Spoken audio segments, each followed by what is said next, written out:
In this video, we're going to subtract rational expressions with common denominator.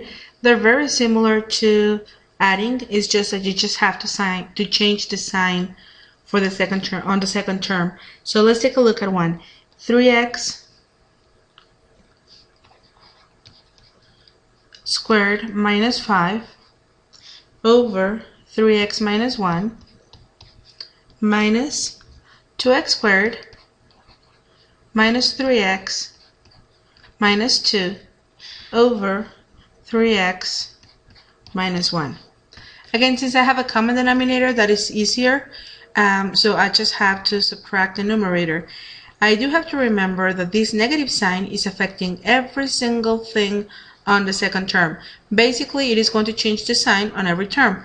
So I'm going to rewrite this as 3x squared minus 5 minus 2x squared plus 3x plus 2. Notice that all the signs changed over 3x minus 1. And then I'm going to combine like terms. So 3x squared minus 2x squared, that is x squared. 3x, that one is by itself, so it stays like that, plus 3x. And then 2 minus 5, or negative 5 plus 2, that is negative 3.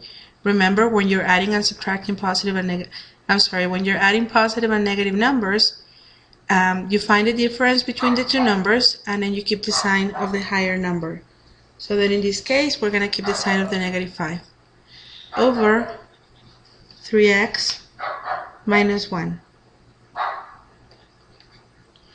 And the values that I cannot have, there is only one that I cannot have on the denominator, is 1 over 3. Again, you solve for x here, and you will get x equals 1 over 3. That is the value that you are not allowed to have on the denominator. Let's try one more example.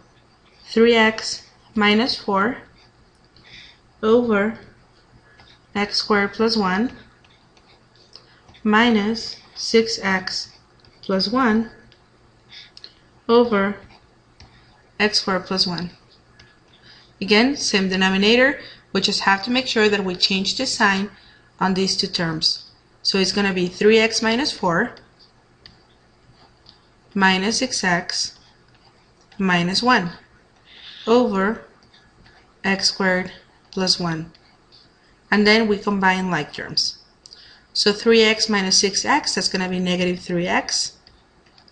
Negative 4 minus 1, that is negative 5, over x squared plus 1.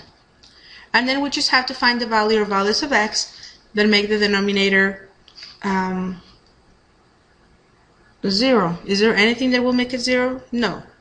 Why? Because if x were to be negative 1, negative 1 times negative 1 will be positive 1 plus 1 is going to be 2. If it was 0, it will still be 1. So there's really nothing that will make this undefined. And that's it.